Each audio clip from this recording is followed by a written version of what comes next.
Welcome to the Progression Health Podcast. This is episode number 38, and I'm here with Dr. Diana Hill. Diana, do you want to introduce yourself? Sure. I'm a clinical psychologist in Santa Barbara, and I wear a lot of hats. So I have a private practice, consulting and clinical psychology practice. I supervise postdocs and people that are in training and offer training to mental health professionals. But I also am really interested in spreading these ideas of ACT, how to live well, how to develop a meaningful and rich life to the general public. And I do that through a podcast, Your Life in Process, as well as workshops and retreats and lots of different ways. Very good. So you do a lot of work. And how I found you through your work is the ACT Daily Journal that you have, which has been very useful for me. But before we go ahead to that, you have a PhD and a lot of clinical experience. So what did you do your PhD in, and how did you get your start in psychology? That's a long answer. I mean, I guess a PhD is a long road.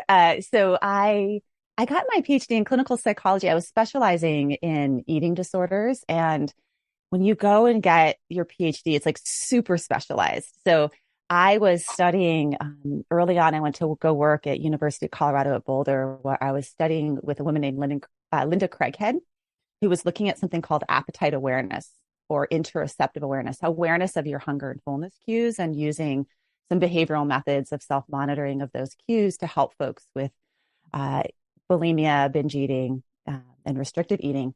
And along the way, I was also I got my own certification in yoga. I had a long-term contemplative practice, and I got involved in something called dialectical behavior therapy, which is it's like a sister of ACT. It's that uses a lot of Zen principles, but it's very behavioral and evidence-based. And I got interested in combining these two approaches. So at the time, there was a woman named Deborah Safer who still is at Stanford in the behavioral sciences department there. And she was the only one that was doing this type of dialectical behavior therapy for eating disorders. There's only a couple of case studies out over 15 years ago. And I approached Deborah, and she was willing to take me on as sort of like a co-student. So I worked with Stanford and University of Colorado and was studying interoceptive awareness, acceptance-based skills, behavioral-based skills, sort of like this sort of mix between East and West for bulimia, and did a treatment outcome study. Long story of my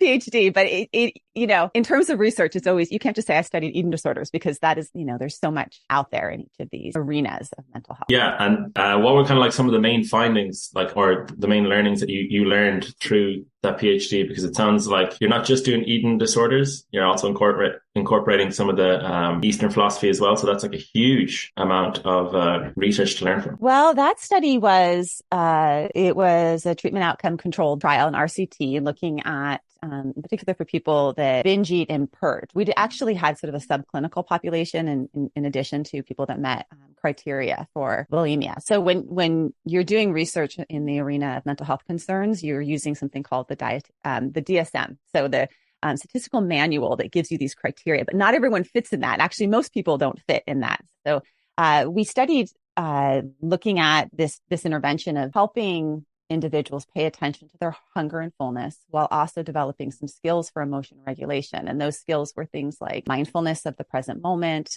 distress tolerance skills, acceptance-based skills. What we found was that it was, this type of intervention was as effective as what at the time was the gold standard cognitive behavioral therapy. So we were getting response rates that were similar to cognitive behavioral therapy, but it was really highly acceptable to the therapist and to the client. With these types of acceptance-based approaches or mindfulness-based approaches, it's doing more than just helping you maybe recover from stopping binge eating or stopping bulimia. It's building a life that's worth living. It's building a way of being in the world that is more satisfied, defined. And for therapists, it's also really, as you know, you've read the ACT Daily Journal now, as a coach, it's also really helpful to have a type of therapy or approach or a way that you're coaching people that you can really stand behind and that you practice in your own life. So the therapists were practicing these skills on themselves while they're working with their clients, and really kind of taking down that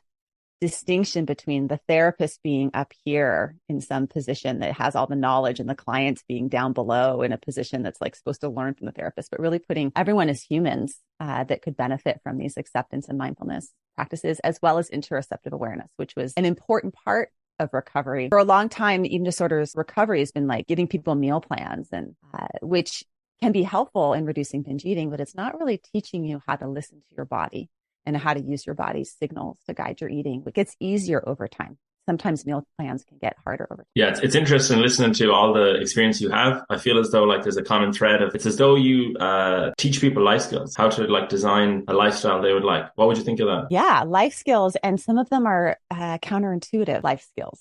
So what I mean by that is now I'm doing ACT, or acceptance and commitment therapy. And oftentimes the way that we approach life is trying to control it, fix it, problem solve it. And we think of those as life skills, and problem solving is quite helpful when problems are solvable, So like I had ants in my kitchen because it's really dry here in Santa Barbara. Like you can solve the problem with ants, right? We take our compost and we leave it outside at night instead of leaving it on our kitchen counter during the overnight, right? Gets rid of the ants. But when the problems are things that are underneath your skin, like things like anxiety or a little bit of social phobia, or maybe there's a problem of a craving, you crave food. Those types of problems actually backfire when you try and problem solve, when you try and control them. And so some of the life skills that I'm teaching with ACT, and that we were also teaching back in the day when I was doing research on eating disorders, had to do more about the life skill of accepting and being with the discomfort that shows up for all of us, and how to make space for it in our bodies,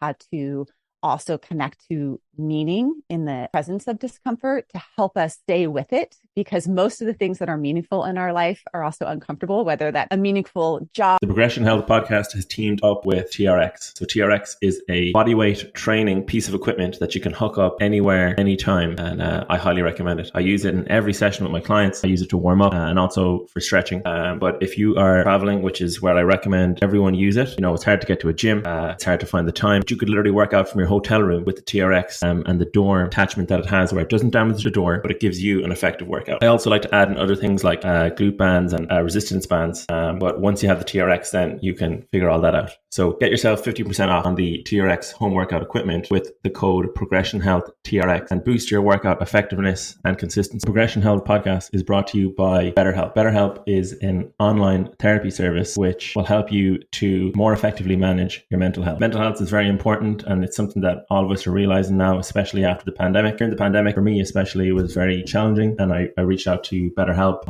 I tried out a few of their licensed therapists, settled on one for the majority of the pandemic, and I found the help that I received invaluable. And the great thing also is that you can speak to your therapist outside of sessions. If it's not working out, you can switch. Very affordable. It's really easy to use also. And if someone hasn't tried therapy before, but you're kind of, you're curious, I would highly recommend BetterHelp. So what we've done is we've got a sign up link I'll attach in the show notes, and basically you can get a discount to get started and start improving your mental health today. So BetterHelp for better mental health. Job or a meaningful relationship, or wanting to take care of your body in a different way. All of those things are going to be uncomfortable at times. So a lot of the life skills have to do with being present with discomfort, and then knowing when to problem solve and change things when that's necessary. Yeah, like the problems, a lot of them, they aren't solvable, Like I'm just thinking in the most extreme example, and maybe this carries over to binge eating, is, in Alcoholics Anonymous, they say, it's kind of a day by day thing. You're never fixed, right? So I'd imagine that like you could always kind of relapse, but you kind of manage or live with the challenge that you're facing in life, and you keep reapplying the skills you learn. So it's a much, instead of trying to fix a problem, if you kind of live with it. I love that idea. I think that's like much more effective. And I think in a kind of basic way, it's almost like living with your mind, like living with consciousness, which kind of brings me on to my next question. And you do retreats, or do you host retreats? And I think you were on a retreat. So could you just talk a little bit about like, what is a retreat? What's it like? I feel like I've heard about a retreat about 3 or 4 times in the last 6 months. So I'm like, maybe I have to go on one soon. And yeah, what kind of people can expect from a retreat? Well, when you said that you wanted to talk about this, I was so pleased, because no one's asked me that question before. And retreats are a really important part of my life, personally and professionally. And that's why I'm leading them now, because I've been doing them on my own for so long. And now I'm like, I got to bring some other people. This is just generally how I work. I'm like, I got to bring other people into this experience that I'm having personally. And there's a good amount of research now that's emerging around retreats and the benefits of retreats. So I'll start with just saying, what is a retreat? I mean, that's like saying like, what is Italian food? There's a lot of variety in what a retreat is. So there's retreats where I've been on that are very westernized. So going to some place like there's a place called Multiversity in Northern California where, you go in and you're taking time off from your daily life, and maybe you're slowing down and you're incorporating some mindfulness practices. Maybe you're learning about a concept on a retreat from a retreat leader. And then I've also done more immersive retreats like yoga retreats or meditation retreats. My most recent one was at a monastery in France. So I was fully immersed in the monastic lifestyle, and I actually brought my whole family to that one. I started bringing my husband to retreats, I don't know, a number of years ago, because I wanted him to be part of this. I didn't want to be doing it on my own and then come back and I'm all zenned out and he's still, stress case. I wanted us to do this together. And now I'm bringing my kids. But the benefits of retreat are there's multiple benefits. If we think about our stress is sort of a combination of demands on us. And when our demands are high, we get stressed, and resources when our resources are low. So retreats help with both of those. They remove the demands of life.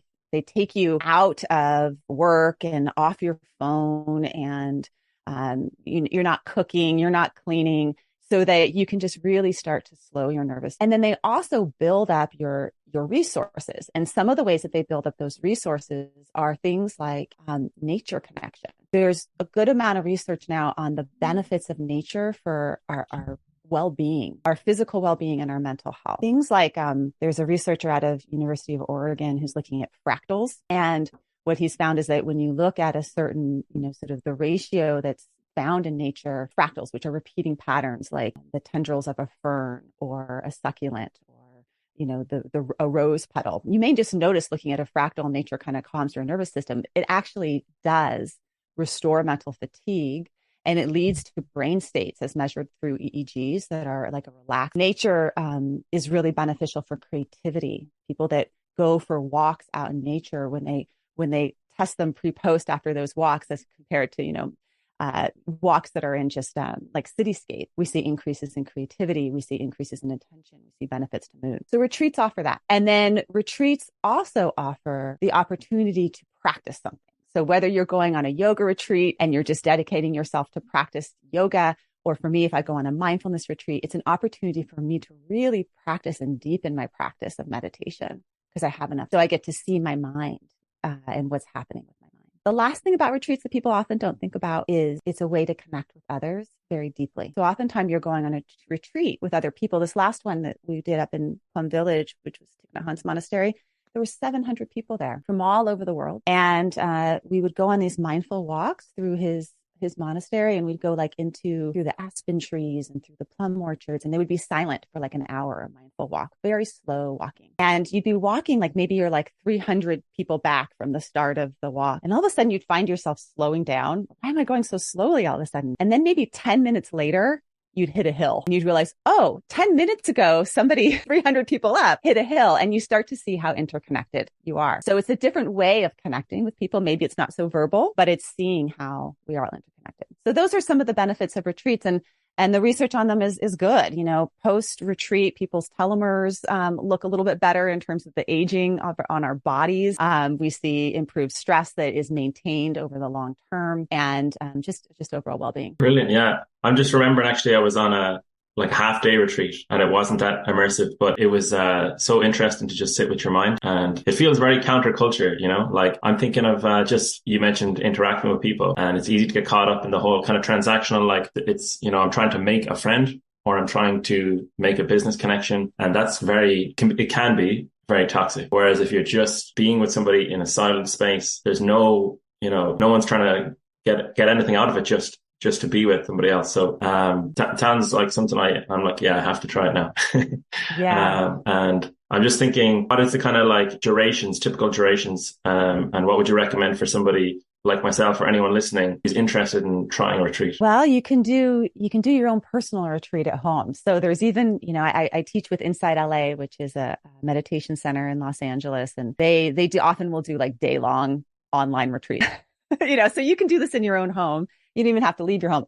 Personally, I like leaving my home because there's too much at my home that are the demands. You can do anything from a day to week long, or weekend.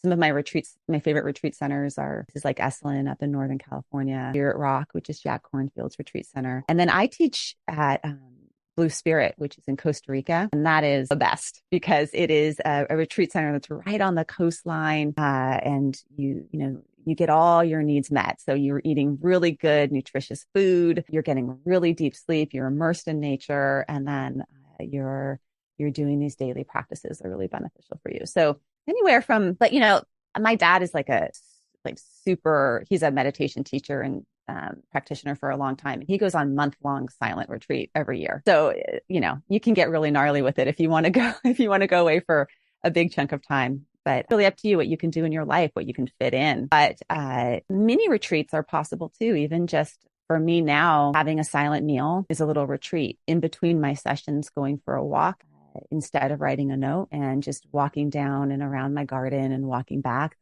8 minutes. That's a little mini retreat that is keeping my nervous system and kind of soothed during the day, but also just sort of that check-in with ourselves that we don't do very often. Yeah, that check-in is key. You're making me think of how, so I would do a little bit of meditation and I think, you do your, 5 minutes, 15 minutes, what have you, and that's it. But it's not. The meditation continues throughout the day. So, that's just a good reminder for me. But what have you noticed, like kind of changes kind of before and after from doing a retreat? Like what could be some expectations that people would see? And what do people typically go to retreats kind of with or for? What challenges do they have? It really depends on the person. I think some people go on retreats in the same way that like someone would train for a half marathon or why would you do that? I'll tell you. Well, I'm doing one right now. Yeah.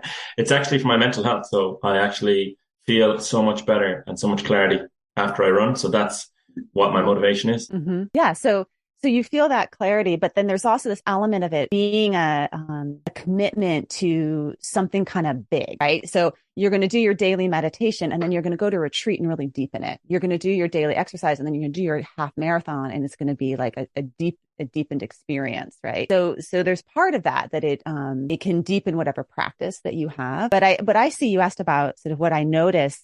The first thing I notice is that as soon as I get to a retreat and everything is stripped away, I see how nuts I am. Like my head, what a mess my head can be. And so I no longer have stressors on me. Everything is taken care of, right? But my inner commentary of my mind is judgmental. It's constantly thinking about what's the next thing. It's my body and my nervous system is unable to settle. I feel hurried.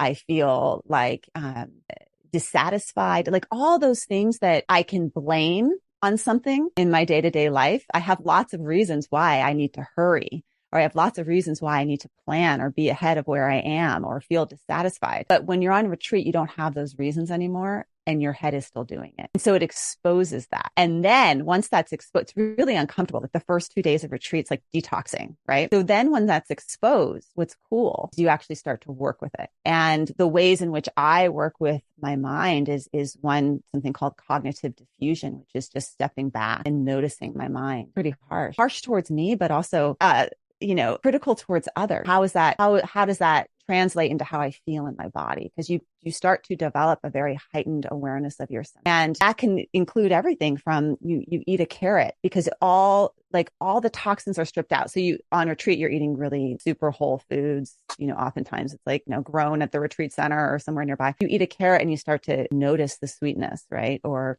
you notice sounds of birds. And then what happens is you can get into this deep state of awareness, of mindfulness of your senses, awareness of your own mind. And then finally you can start to settle back, not a whole lot. The tricky part is you leave that and then all of a sudden you're like at LAX.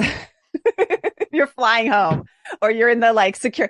And what I notice actually, which is really interesting, is that that's when the practice begins. Because now I know, my judgmental mind, I have to be 1 foot ahead of mind. Like that's all going to show up.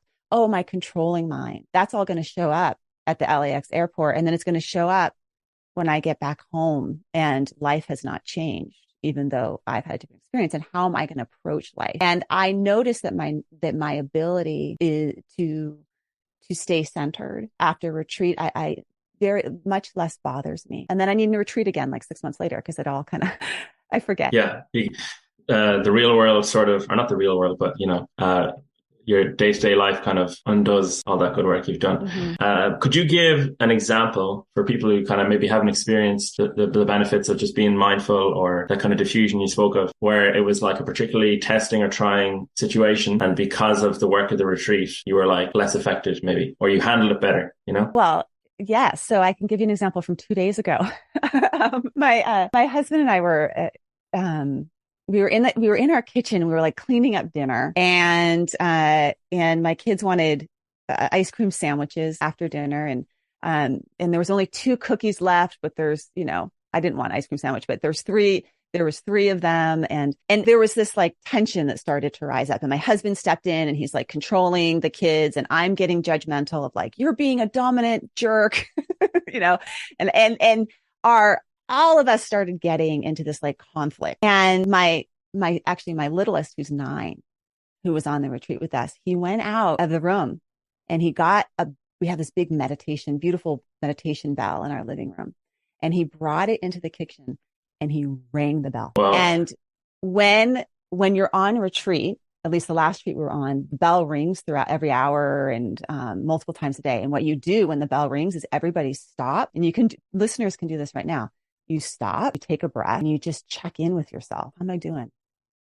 What's happening right here and right now? And then everyone does that on retreat. And then you go back to whatever activity you were on with that presence. So my little one rings the bell and we're like, oh no, he caught us. And we all stopped and we took a breath and we checked in and we remembered, guy that I'm blaming as being a jerk, he's not a jerk. He's my husband, and I care about him, and my kids that are, annoying me, and I can be more present and more loving in this moment.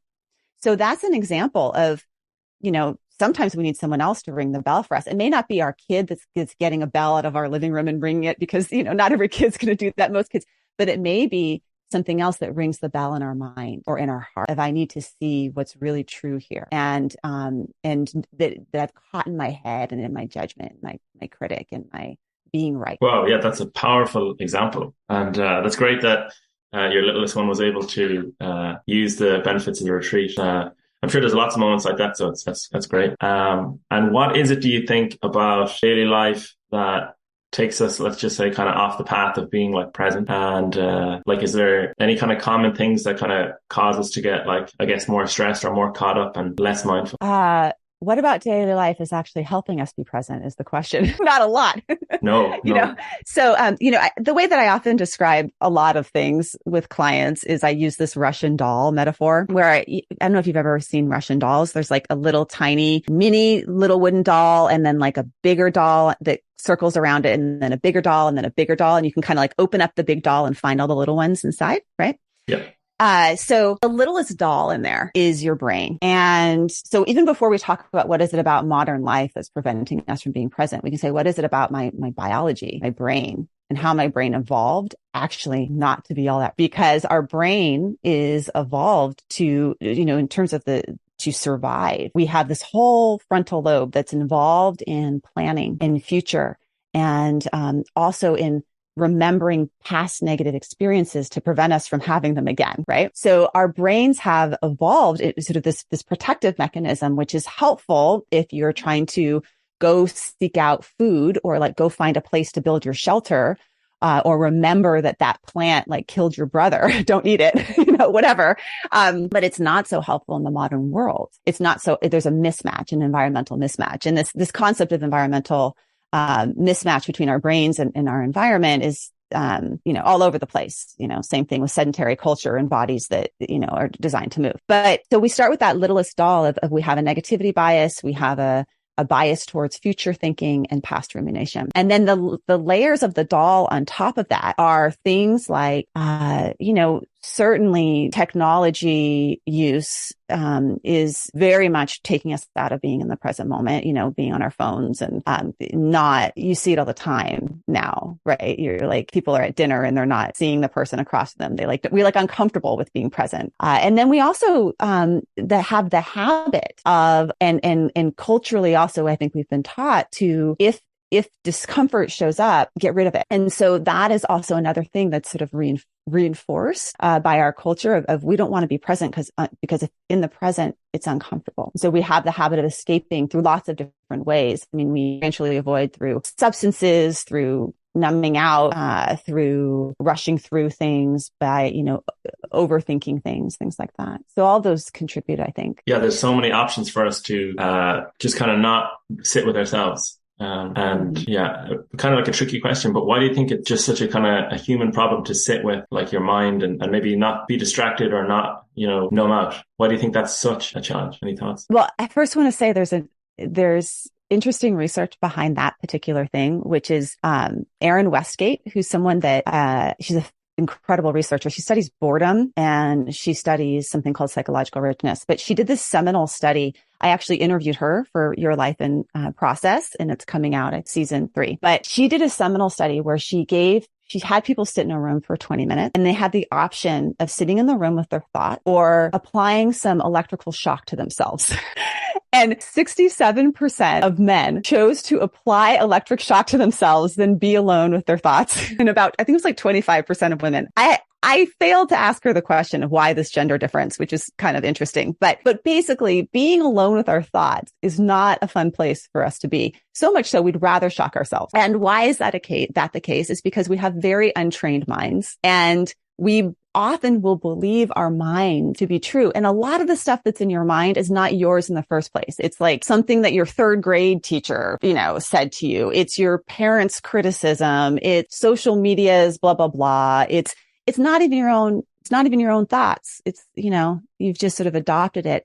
And it's not fun to be in there. So we don't have the skill of being with our own minds and with our own thoughts. We don't know what to do with it. And so we do what we know how to do, which is run away from it and escape from it and not be present, not be with it. But the problem with that is that we also miss out on some other wonderful things or useful things that are in the present moment, which is like our life, Yeah.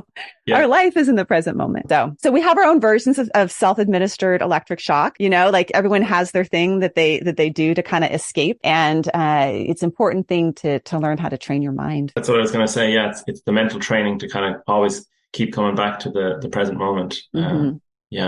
So currently you are working primarily with the ACT. What would I call it? It's kind of like the approach to psychology. So could you just talk a little bit about what is ACT and how it can be useful for people? Yeah. So ACT is it's a cognitive behavioral approach, but it's sort of a newer cognitive behavioral approach that was established. I mean, I say newer, it's been around for about 40 years. It was established originally by Kelly Wilson, Stephen Hayes, and Kirk Strassel. And since then, it's been researched. There's over 900 randomized controlled trials. And it's been researched in all sorts of domains, this method that's really about how to help people develop something called psychological flexibility. And psychological flexibility is your ability to stay present in this moment, to know what matters most, know what your deepest values are, and choose to take committed action towards those values, even when discomfort shows up. So that's the example. I would say the most psychologically flexible person in that example of the ice cream sandwich in my family was my kid, right? So he knew like, okay, whoa, discomfort. I'm going to take action in the service of my values, even though like this is, I'm kind of like telling, I'm ringing the bell on my parents right now, right? So there's these processes that have been sort of defined and researched, 6 core processes that together develop your skill of psychological flexibility. And when you practice these processes over and over again in your life in lots of different domains, all sorts of good things happen. So we see that psychological flexibility is associated with keeping a commitment to an exercise program. Psychological flexibility is associated with sort of body image flexibility, being able to not get bogged down by negative body image thoughts. It's associated with deeper relationships, better chess playing. They're using it with Olympic athletes. It's being used for both people that have mental health problems, even like psychosis, and people that want to really become high performers in the world. Wow. So what's the difference between a flexible mind state and a rigid mind state? Because I'm thinking of stuff like in the culture, being a younger guy, you see stuff like work hard, hustle, grind, all this kind of stuff. And it's promoted as like, a good way to live. But there's kind of side effects where it's kind of like you're not sort of thinking for yourself, I feel like, So like, how is there a difference between being flexible and being rigid? Yes, in lots of different ways. And I want to say I'm not anti work hard. I'm actually not even anti go fast. What I'm interested in is what's driving it and the why you're doing it. And do you have a choice in it? So when we're psychologically flexible, we're choosing to work hard because it's in line with our values, and it's not because we're trying to avoid feeling something. So if you're working hard at something because you're trying to avoid feeling bad about yourself, like you base your self-worth on your performance or your productivity, that's not psychological flexibility. But if you're working hard because you really care about this podcast and you want to help people in the world and you want to make a difference in people's lives, that's psychological flexibility. So it's not really necessarily the behavior that it's the sort of like the why behind the behavior. And we can become inflexible in lots of different ways. So we can become inflexible in our thinking. We can have rigid thinking, rule governed thinking, should based thinking. And, thoughts come into our mind and we just follow them without ever saying, like, does this line up with my values? Is this the type of person I want to be in the world? Is this what's most important to me? We just follow the rule, right? That's inflexible thinking. We can also be inflexible in our response to our emotions. So it may be that some emotions we really like, and when they show up, we want to keep them around. Or some emotions we really don't like, and when they show up, we get rid of them. Being flexible in response to your emotions is being open to all emotions that will show up as you pursue a meaningful and rich life. In fact, the more that you pursue a rich and meaningful life, the more likely you're going to have both positive and negative emotions. So, and then the third way we can be flexible is being flexible with our behavior. And, being able to respond flexibly in the moment based on what's needed in that moment and based on what your values are, as opposed to just rule governed behavior or these sort of like patterns and habits that we get into that are more kind of automatic and rigid. Yeah. So it's a more thoughtful and well thought out approach to living, as opposed to having like a certain black and white set of rules. Is that like a fair summary? Yeah. And it's sort of like the kind of thing that no matter what shows, it's like the difference between a guideline and a rule. Like no matter what shows up, you know how to respond to it, because there isn't, I think sometimes we want a recipe. It's the different, okay, I'm a cook. I love to cook. And I learned to cook from my mom, who learned to cook from from her mom. And the way that I learned to cook is not through a recipe. I learned the principles of cooking. Like you want to have like a little acid, you want to have a little bit of salt, you want to have, you want to have contrast. And so I know, like when I'm cooking a meal, how to make a good meal. What happens when you have a recipe and you don't have an ingredient? You're screwed. You're like, oh, can't do it. Can't make, whatever I was going to make for dinner because I don't have this one ingredient. If you're a good cook, you can work around any ingredient because you kind of get a sense of what that ingredient was doing, right? So the same is true for life. If we have like a formula that we think this is going to make me a good person, or this is how I'm supposed to exercise, or this is how I'm supposed to, work. What happens when life throws you, kind of sideways? You don't know what to do. But if you have some guidelines around how to be in the world, how to be psychologically flexible, and those 6 things are things like practicing acceptance that we've talked about, things like knowing your values, things like how to step back from your thoughts and not get entangled with them, things like being able to feel connected to something bigger than you, and also, be present and be able to like carry out action. Those are the 6 things, right? Committed action. Those are principles that you can bring into anything in your life and respond to whatever shows up. Anything we've learned in the past couple of years is that uncertainty is something that we need to become apprentices to. We need to become comfortable with and be with, because it's guaranteed. And having a skill set to respond to uncertainty, to be flexible in the face of uncertainty, is really going to be essential if we want to navigate, the challenges of living. Yeah, that's fascinating. It's like we can rise up to kind of the challenges that face us, but we have to kind of be flexible in the face of those challenges to meet them or take action or be present.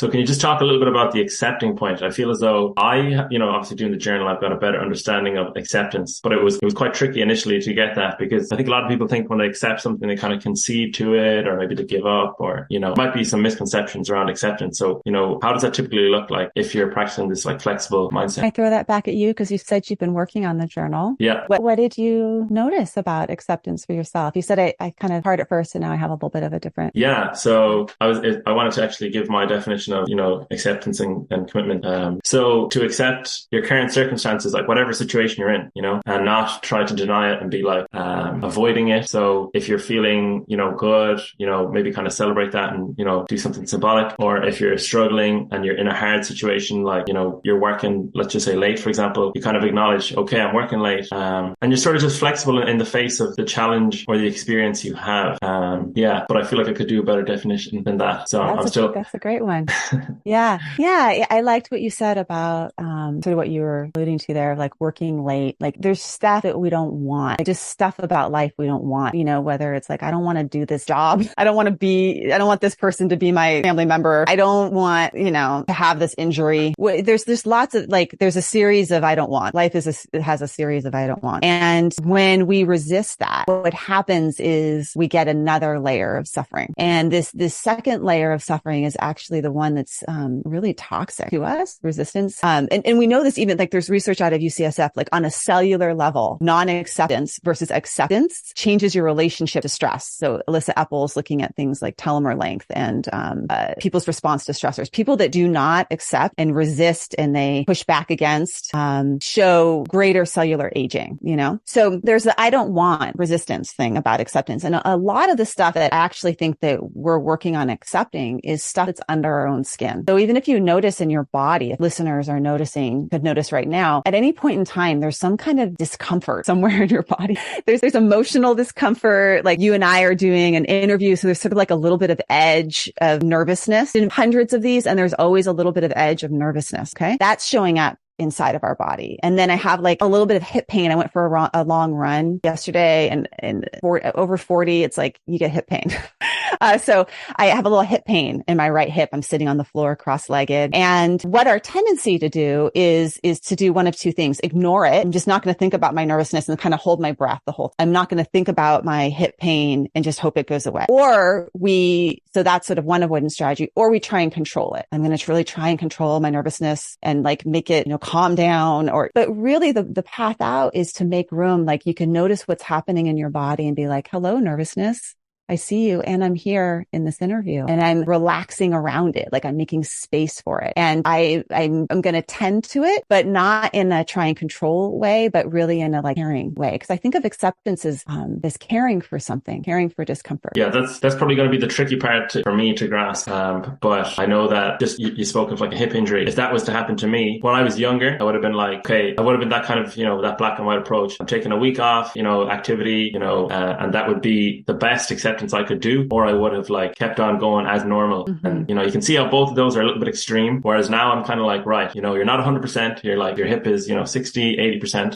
Let's be curious and see what we can do given this updated bit of information that your body's giving you. So I think I'm good in certain circumstances like that, for example, with an injury, but other things there's a lot of work to do. But okay, wait. So you just gave me a little in. So what are some of those other things? I don't know. Maybe I feel as though like with my own partner, when I'm talking to her, or maybe working with clients or something along those lines. It's almost like I don't know, because back when I was younger and I would have trained through or took the week off, I didn't know any better, but I think interpersonal kind of relationships and stuff like that. Yeah. What shows up that's uncomfortable in the interpersonal relationships? It's interesting actually. The first thing that comes up is trying to control it or trying to be like, you should be this way or I should be that way. And then what happens when you do that? But you can't control somebody, right? So it probably causes more resistance. Yeah, there's nothing worse than feeling like someone's trying to control you, right? It does it lends to this pushback. Right? As soon as someone's trying to control you, you're going to push back against that control. And what we really crave, I think we crave acceptance from others for sure. And we crave acceptance from ourselves, like that I'm okay the way I am. And maybe some of my behaviors need a little improvement. I could work on changing this behavior or working on, changing that behavior, but that's not really at my core, like who I am. Like who I am is enough and who you are is enough. Right. And I think in interpersonal relationships with acceptance, it's closely related to compassion and this concept of like the moment in the fight with my husband, and I was like, I'm going to stop thinking about him as a jerk and start remembering he's my husband, right? That he's caught in something where he's feeling like he's needing to control whatever, and that I can actually see past the being right and really seeing the human there. So that's also part of acceptance is, I think, or maybe the next level up in acceptance is getting to a place of compassion or understanding. Yeah, I like the definition of compassion is like to suffer with. So it's really short and sweet. And it's just like, yeah, like this other person's suffering as well. You know, they're not like having, you know, the time of their life most of their life. But the ironic thing about the point of control is that when somebody tries to control me, that is like, you know, one of my biggest pet peeves. I'm like, you know, it gets my, what would you say, it gets my back up or whatever. So it's ironic that I try to, you know, sometimes do it to other people. And it's like, I know myself how ineffective it is. So it's a really interesting point that you got me thinking about. We all grab onto control in the face of uncertainty. And that's like relationships are uncertain, you know? And so it makes sense that we try to grab on control. And most likely we were controlled at some point in time. And so we kind of learned that behavior. But the seeing, I mean, you use the word compassion is to suffer with. And I think, yes, like definition wise, passion is to suffer with. And there's another aspect of compassion, which is a desire to alleviate that suffering and a desire to alleviate it for you and for me. And when we can tap into just those two wings of compassion. So one wing is to suffer with, to see that we all suffer. And then the other wing is, and what can I do in the presence of that suffering? That second wing, the how can I alleviate the suffering, is often what motivates us to kind of drop the rope in the tug of war of control. Because we start to see, the more that I'm trying to control, that's not alleviating suffering. That's causing suffering in somebody, myself and them. That's brilliant, because whenever I thought of compassion, I always thought of, okay, I just have to tune into the other person, you know, where are they at? And then once we're on the same page, it's good. But it's like, yeah, if you alleviate the suffering for yourself or for them, that's like an extra level up, a step up. So that's really useful to consider moving forward. Yeah. In psychology, they make the distinction between empathy and compassion. So empathy is that first part. It's the tuning in and to feel that, you know, feel what someone else is feeling. But the compassion has that second. Yeah. And, you know, we talked about like learning life skills, kind of like you said, you know, you might have learned something when you're younger, but you can constantly like relearn. So like as you get older, maybe you go on a retreat, maybe you relearn, you know, I'm playing a tug of war myself. And then, like you said, you drop the rope and then you move forward and you've hopefully less suffering. So the second point of ACT was values, I think. Is that right? It's one of them. Yep. That's kind of something I learned recently, like, you know, the last couple of months. Do you think values are something that you need to like clearly lay out and it's like, these are my values? Or is it, how do you come to know your own values? Oh, there's lots of different roads to values. People like to have like lists, you know, these are the 10 values of our organization, you know, or this is our family, the values of our family. And I think lists are fine, but only if you really know what that means in your body and in your being and your behavior. And so the way to get to that list is, I think, two roads for values. One road is what's painful to you, and the other road is what brings you vitality. So what's painful to you, you know, and if you're talking about you and your partner and your desire to control your partner in some way, when you're in that moment and you're experiencing that desire to control your partner, there's probably something that's linked to your values underneath that because it's uncomfortable, right? Or if I'm nervous, okay, here's another one. If I'm nervous or a little bit subtly anxious every time I'm on an interview, there's probably a value that's underneath that. Like I really care about explaining these concepts in a way that makes sense to people and that is useful to people. And so I want to do a good job. And that makes me kind of nervous. If I don't get nervous when I go bowling, like zero nerves. Why? I don't really care about bowling. Okay. So when you have discomfort show up in your life, sometimes it can be like open that box up and you'll find a value in there. And then when you get to that value, like, I care about sharing these concepts of ACT in a meaningful way to people that will help them change their lives. And you could distill that into like a word and you can put it on your keychain and maybe that helps. But you don't have to. And then the other avenue to values. And so you can think about this if you're a coach, because for me as the therapist, people will tell stories like in therapy. And half the time I'm like half listening to the story. And then the other half of me is listening for values. I'm like a highlighter. Oh, I get it. They're like super pissed off at their sister because they really value integrity, So I'm less care about what happened, what she said and he said, and more about what the value is. The second avenue of vitality is a pathway to values, is the other thing that I'm sort of looking for and looking in people. And when people are talking about things that make them light up, that you see sort of like this energy, things that you will get into a flow state with, things that, you do them and it doesn't feel like work, even though you're working hard, right? That can often also point to what's important to you, what your values are. And it can be, it's just different things float other people, everyone's boat. Like I'll work with people that are really into cats, so lots of different things, but those are two ways to figure out your values. And once you get those figured out, then you have some information about how you want to design your life. And maybe it's a little bit different than what society has told you about what's important. These are from the inside. Yeah, it's like it gives you almost a lifestyle to live by, or a way to live, because you can see, here's what I've been told, or here's what I hear. And you can pick apart what you actually like about, living. And the point you make about kind of when you care less, you feel nervous, for example, with the bowling. What is that? It sounds like kind of a nice way to live when you're relaxed and you care less. Is that an optimal way to live? I'm thinking of that because like my sleep is important to me, but I like my coffee, and they're like opposite to each other. And I found myself caring less about how much coffee I drink, and it's less in my day-to-day life. It's kind of less stressful, but I'm like, maybe my sleep is being impacted. So I'm like, when you say you care less, you feel less nervous. I'm like, trying to decide. Maybe for my own values, I'm trying to decide, what's really important to me, and I'm kind of confused now. I'm like, is it good to care a lot? Is it not good to care? What are your thoughts on that? Oh, I'm in the business of caring a lot about the things that are important to care about. So, when you're talking about values, you're talking about sleep versus coffee. Yeah.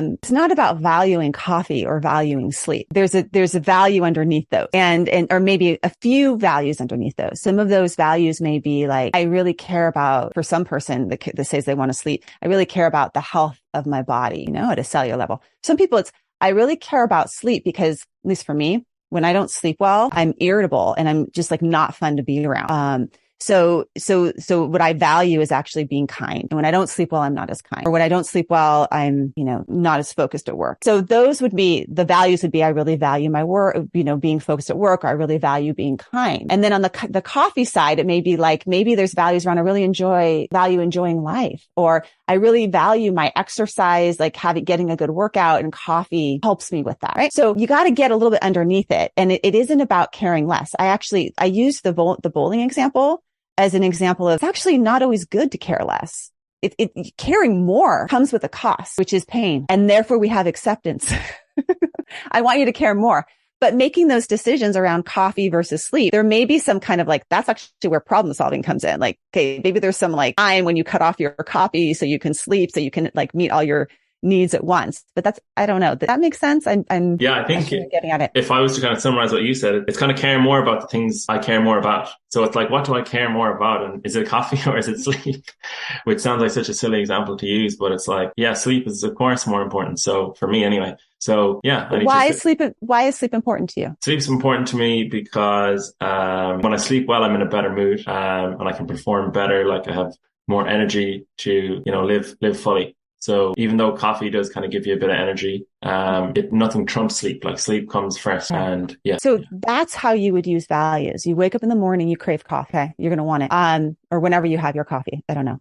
But you say to yourself, I'm choosing sleep because when I sleep better, I'm in a better mood and I feel better. And I want to give that to myself. I really want this for you. Like you tell this to Ross, I want you to feel better and be in a better mood. And that's why I'm giving you this gift of not having coffee and choosing sleep.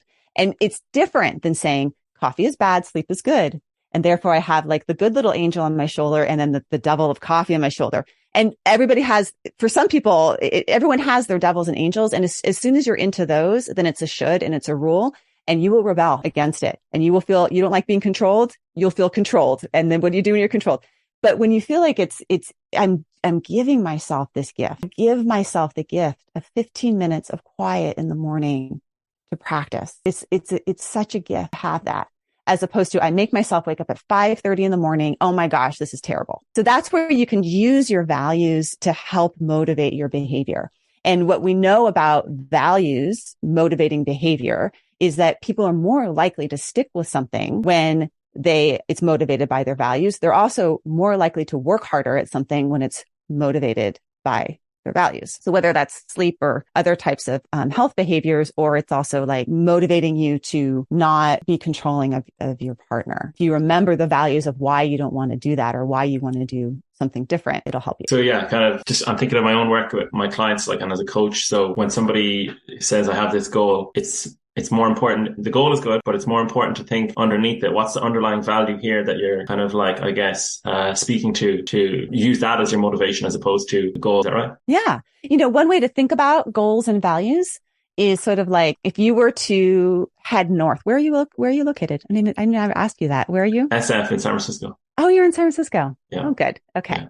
Yeah. Like great city. Okay. So if you were to head north, we could both head north and get to the same spot. I'm in Santa Barbara. So if we're heading north, you can think about the value is heading north and what that looks like, which way you'd orient your body, the direction you'd move. And then goals are things that you may meet along the way. So you may meet, some Sierra Mountains, or you may meet some rivers to cross, or those are sort of the goals that you kind of set for yourself to be indicators that you're heading north. But the difference between a goal and a value is a goal you reach. Value is an ongoing process that you never get to. I mean, like you never get to being a loving partner. You just continue to be a loving partner. You never get to being, there's no end point to it. So goals are helpful. I like, goal setting. There's definitely, something about a sense of mastery and achievement that's really, nice for us as humans to feel like I reached that goal and it's satisfying. And it gives us an opportunity also to download and savor that we've reach something. But goals are limited because what happens often for people is they meet that goal, they do their half marathon and then they're like, okay, no, I don't need to run anymore. Or they hit some number on the scale. Oh, I don't need to, eat differently anymore. Or they don't hit some goal and they say, oh, I didn't hit that goal. It's not working. I'm not going to do this anymore. Right. But if you have the true north, if you have the north setting value, you continue the value, whether or not you hit the goal. Yeah, that's so useful because the goal is like, it's gonna end. It has a fixed time point, but the value is sort of like ever really, I guess. Yeah. So, just in your work with clients, or if you hear, your kids or anything say about their goals, would your instinct be to push back or to get them to think about the values, or how do you work with values and goals? Let's concretize it. Let's give an example. Do you want to give an example for yourself or a client that we could, or I can give an example of a client too, but. Yeah, sure. So clients typically have a fat loss goal. So they might want to lose, let's just say like 10 pounds, for example. Mm-hmm. And it's like, okay, but kind of what more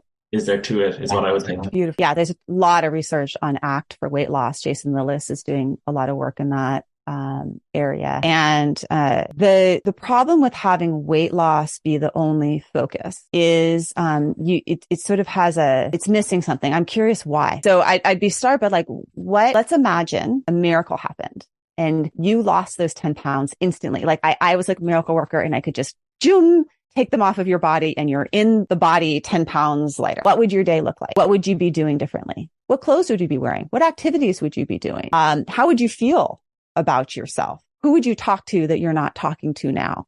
What jobs would you apply for that you say you can't apply for until you lose weight?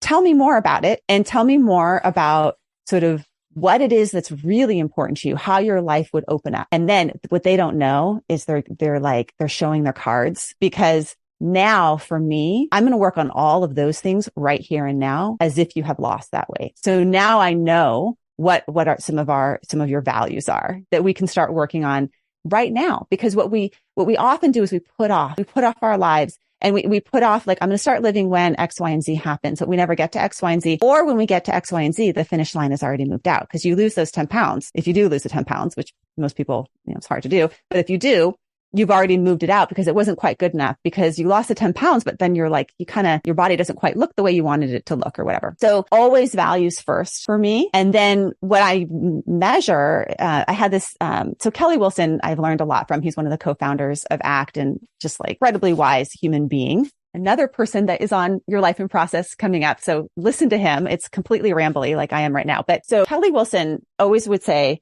you don't want to have a dead person's goal. So you don't want to have something that a dead person can do better than you.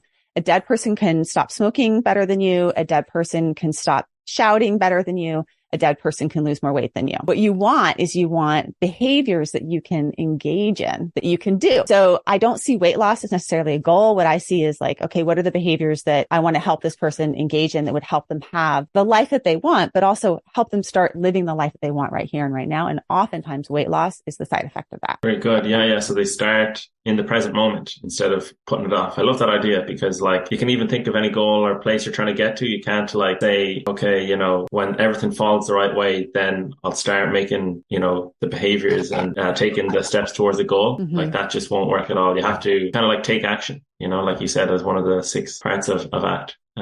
Yeah, so that's fascinating. So something I'm learning about recently is body image, and you have a post, body image flexibility.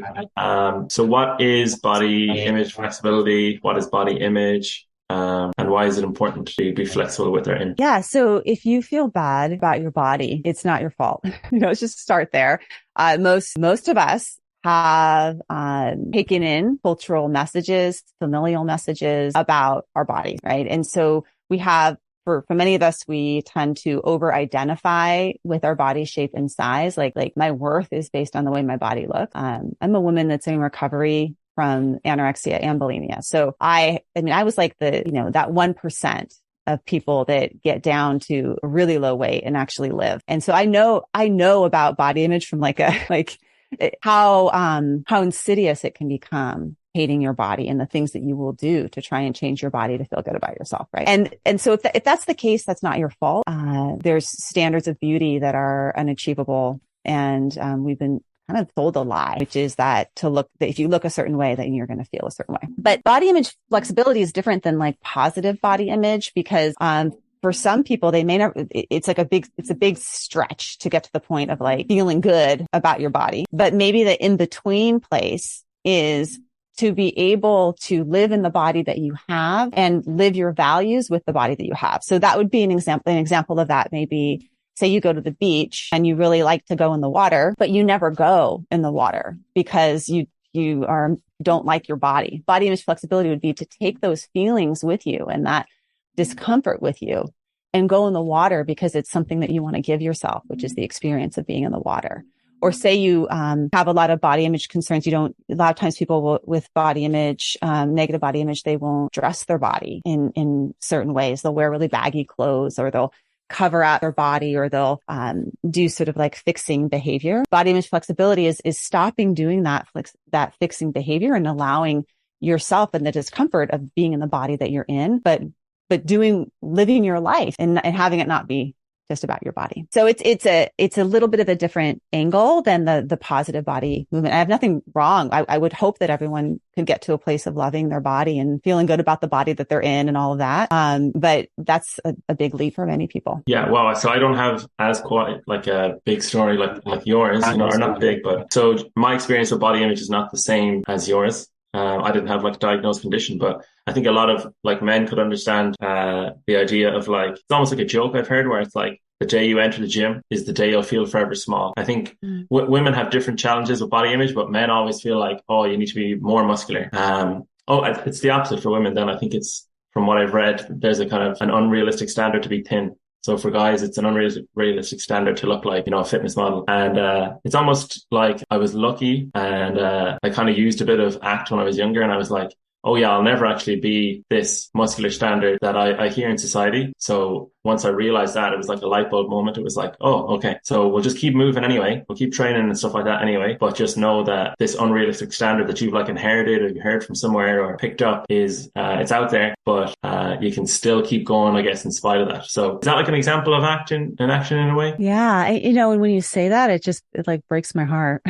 Just thinking about men feeling that way about themselves and, in the same way it breaks my heart, women feeling that way about themselves. But I think in particular men, I've got 2 boys, so they already are getting it, they're, and so much with men and boys, their development is so like obvious, like this like transition into like some boys, they're going to get their growth spurt when they're in the end of high school, somebody are getting it in junior high. And already then there's commentary and judgment about them and, popularity and, just all sorts of things based on size. And that can lead you to, going back to that concept of inflexibility, that can lead you to be pursuing your exercise in the service of getting bigger, which is really in the service of trying to feel good about yourself, which is really in the service of trying to avoid that negative feeling that you have. And we have to shift that. Like, why, if you really get down to the heart of it, why do you want to care for your body? Why do you want to exercise? And if you can tap into something other than just to avoid the bad feelings I have about myself, it's going to go better for you in the long run. So like you'll have a different relationship with exercise. I still exercise. I mean, I run. I love to run. And why do I run? It's not about burning calories or having some, body shape and size anymore. For me, it's about how I feel, like you said, how I feel after I run, the chance to just sort of go out and just burn off some of the stress of living, the break, the being in nature and seeing beautiful things. There's nothing better for me than traveling and running in cities and seeing places from a run. Those are really different experiences than I'm running because I need to run X number of miles to burn off whatever I ate yesterday. Or for a man, I'm exercising so that I can build some kind of muscle to meet some kind of standard that may or may not actually be meetable for your body. Yeah, absolutely. Like, I just remember thinking back when I was younger, I had this idea in my head that it's an unmeetable standard. So okay, the next step is to take steroids, for example. Mm-hmm. And I was like, I don't want to do that. That's not my value. Health is my value. And it's crazy to think back now. I would never do that. And if anyone wants to do that, that's fine. But I was just like, that's how much the message that was coming in from like external sources was kind of influencing me. And just like you said, then exercise has become something more. So I guess you kind of mentioned about like, instead of having a goal, have a value. So now it's like, I value my health and I value my mental health. So I run for pretty much like anxiety management or sort of like mental clarity. And it's kind of making me think about like a longer run I would go on. It's almost like a mini retreat in a way, if that makes any sense. Because when you're running for like, let's say, a certain point, you're kind of alone with your thoughts. So you're with yourself essentially. Whereas you mightn't get that throughout the day or throughout the week. So that's kind of what running has become for me. It's become something totally different. But I think I'm lucky. I think a lot of people would still, and the whole body image issue, it's like, it still can come up at any time, So it's like, you get better at, I guess, living with it. I think for me, like running is no longer running away, running to be with myself or to be with this planet and see clearly. And so the same is like running, same with my body is I'm no longer trying to run away from the parts of my body. That there's still parts of my body that are always going to be like the parts of my body that back when I was 8 years old, I didn't like. And I still see them. And be honest, they were the parts of my mom's body that I saw her not liking, and being able to be with those parts of my body with compassion and just say, yeah, like this is hard. It's hard to be a human. It's hard to have these messages about our worth in this way. And how do I want to change that? There's a great author, great book, The Healthy Deviant, Lar Gerasimo, and she writes about how to be healthy in this world. You have to be a deviant. You have to go against all sorts of cultural expectations and standards around, even like to be healthy, you need to move your body way more than culture is telling, is moving their bodies. To be healthy, you need to eat differently than the way we're being fed or the foods that are being offered to us. But it's not about like rule governed. It's about, I actually am going to be a deviant in the service of health. And for me, that part of being a healthy deviant is body acceptance. And I don't have to like it to accept it. Those are two very different things. You do not have to like it to accept it, but acceptance is practicing nonviolence and practicing being with what is. Yeah, the body acceptance comes back to ACT. We're completely centering the whole chat around, and accepting your body and then committing to try and be as healthy as you can in the body you're in. I feel like that's a good place to end. I've taken up enough of your time, Diana, but is there anything you want to wrap up on, like any final message you want to about, or any links or anything like that you want to promote? Come to retreat with me. I'll be in Costa Rica in April. It's going to fill up quick, but and if you want to just listen more about ACT, about contemplative practice, you can do that at Your Life in Process. And then I'm also hosting a summit coming in October that's free at strivingtothriving.com. And I have some really great people on it. Alyssa Epple, who I've mentioned, who's that UCSF researcher who researches telomeres, stress, and health. I have Jack Cornfield, who's a lead meditation teacher, and I'll be teaching on ACT for high achievers and Strive. So that will be from strivingtothriving.com. Brilliant. I'll attach all that in the show notes. Thanks very much for your time, Diana.